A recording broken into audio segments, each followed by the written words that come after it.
Hi, my name's Kate. I live in Chichester and I'm wanting to share with you this evening a remedy that I've used really successfully in the past to treat coughs and colds and chest infections. It's based on essential oils. I've chosen a select few here and I'll share some others with you later as well. I've got my little notes, so I'll try not to miss anything out. First thing is obviously consult your doctor if you have any issues, any reason to think that this might not be for you. Consult your doctor. Secondly, I'm not a medical professional. I don't claim that this cures. However, it has really helped me in the past, hence my wanting to share. I'm making no money out of this. So a lot of essential oils have been found to be, in scientific experiments, antibacterial, antiviral and anti-inflammatory. And those that are antiviral are of particular significance at the moment, obviously with COVID, and are currently being tested as well. A lot of people would like to see a lot more tests being done, but of course these are generic substances. There's no branding to them, so there's no money to be made. So research doesn't happen with quite the same oomph that it might if there was significant money to be made.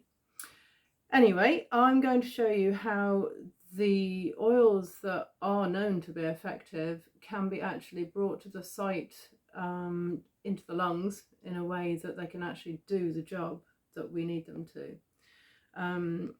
As I said, consult your doctor if you've got any concerns about this, because it's a particular method that I have not come across anywhere else. I kind of made it up for myself when I had a really bad chest infection and nothing else was working. So taking you through the oils, first of all, we've got eucalyptus, we've got tea tree, lavender. These are all pure essential oils. This one is clove, nutmeg and rosemary. And in a nutshell, we've got the first 1, 2, 3, 4 are antibacterial and antiviral, among other things. Yeah, fantastic benefits to these. So eucalyptus, tea tree, lavender and clove are all antibacterial and antiviral. Just check with my notes here. The fifth one that I've included is nutmeg, and that's because it's one of the essential oils that behaves as an expectorant in the body. It helps to shift the mucus, the respiratory tract fluids that can build up, so it helps to loosen the secretions in the respiratory tract, so that can just help with bringing the cold through, or the virus through, lifting it off the chest. And rosemary is a fantastic anti-inflammatory, so that's going to just promote healing. And also rosemary, being anti-inflammatory, calms the respiratory muscles, so it will ease a cough. All right, so I've chosen those. Now the method is just simply a little pot this size, or a bit bigger if you want. I've actually got a bit of cotton wool in there already and it's already soaked in the oils, but you know what you would do with an empty pot like that, take a bit of tissue or cotton wool or a bit of cloth, whatever, stuff it down in. You don't want it to be too close to the top because you're going to inhale from here and you don't want to be getting the essential oils in contact with your nose, because it's the fumes that you're wanting. And you just take a few drops from each of these bottles. Maybe that one hasn't been opened. All the others have. So, for example, here's my tea tree going in, and I don't count the drops. I just drench that cloth in each of these oils. And of course, the ones that are slightly less expensive, you'll want to put more in. But you need a cocktail. I did read recently that viruses are quite happy to fight off one essential oil on its own. They're effective, they can effectively do that, but they find it really difficult to fight off when you create, when there are more than one essential oil, the molecules from more than one essential oils hitting them at the same time. So a cocktail, several, all at the same time. So you put your drops in. I call it a sniffy pot. And here's how we do it. So I cover one nostril and I hold the little pot up close, and I actually kind of shield all around with my other hand. I shield all around the other nostril, and then I breathe deeply.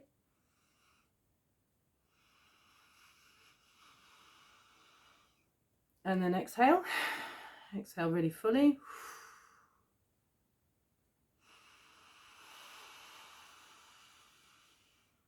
And so on, and I do several through into one nostril and then change and breathe several times in the same way into the other nostril.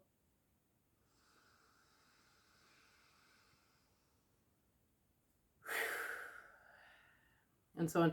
And obviously I'm talking now, so my breathing's a little bit, I'm talking into a camera, which is unusual for me, but but when you're taking your time to do this, you will take your time and breathe out really thoroughly, because the more thorough your out breath, the more air that you can breathe out, the more of an exchange you'll get on the following in breath, the richer the exchange that you'll get on the following in breath. So it'll just make each of the following in breaths that much more potent, and these will hit the spot all the more effectively.